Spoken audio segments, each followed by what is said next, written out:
start off by saying who you are and... Oh, you're filming? Yeah. Yes. Hello, I'm Michael Kovac. I'm from Austria. We're here in Vienna at my wrestling school, the Powerplex. I'm a professional wrestler for almost 18 years now. I've been up and down in 27 different countries in this world. And yeah, wrestling is what I love. Wrestling is what I do. Wrestling I'll do till I die, probably. You never know. And yes, that's me. So what promotions have you wrestled for? Oh, maybe I stopped counting. It's probably like 60 or 70 different promotions.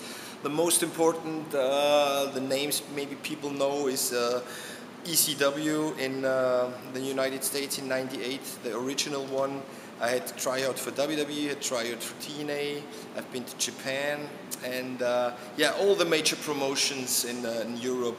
The most important was the CWA. It's closed now. It was the biggest promotion ever in Austria and Germany. They had like for 30 or 40 years they had like thousands of watchers, but it folded in 1999, and now there's smaller promotions, but everywhere. I stopped counting. So why did you decide to open the school? Why I decided to open a school, that's a good question, because when I started and I wanted to be a wrestler, there was no school. There was no school in Austria, there was no school in Germany. There was probably already schools in England, but England was a long way away. So I started, I want to be a wrestler, I want to learn it. I was lucky to get in the business then. But then I said I wanted to open a school for those people who had the dream like me and wanted to be a pro wrestler and wanted to help them.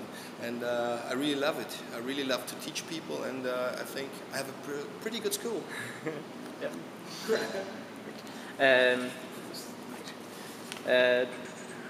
So where's your favourite place to wrestle? That's hard. There's a lot of good places in the world, but to be honest, I mean, nothing beats to be in the ring in front of a home crowd. So we really have some pretty good shows in Austria, like once a year, where there's like 12 to 1,400 people.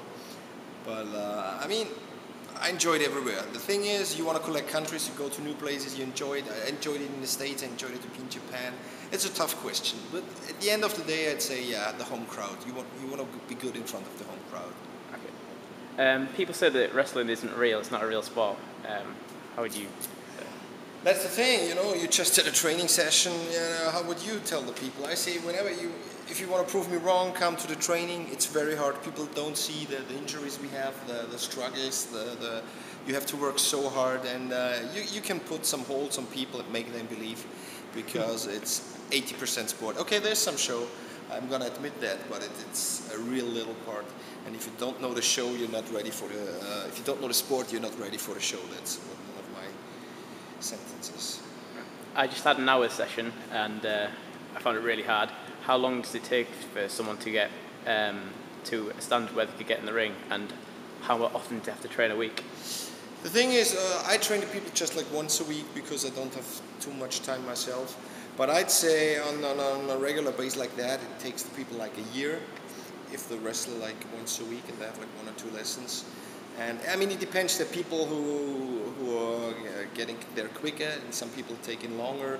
But the harder you work, the better it is. And you know, in this business, you have to prove yourself every day. And as I said, there's not a day you can take lightly. You have to go to the gym, you have to go to the ring, you have to eat right, you have to sleep long, and that's it. And the more you want it, the sooner you make it. With so much effort put in, and especially in America, the stuff depends on how the kayfabe goes. So does it make people annoyed if they've worked hard and they think they're better wrestlers, but the people getting the push aren't as good? I think, yeah, and they're right so, because you know, in the, like 10 or 20 years ago, just the people got pushed who were the better wrestlers.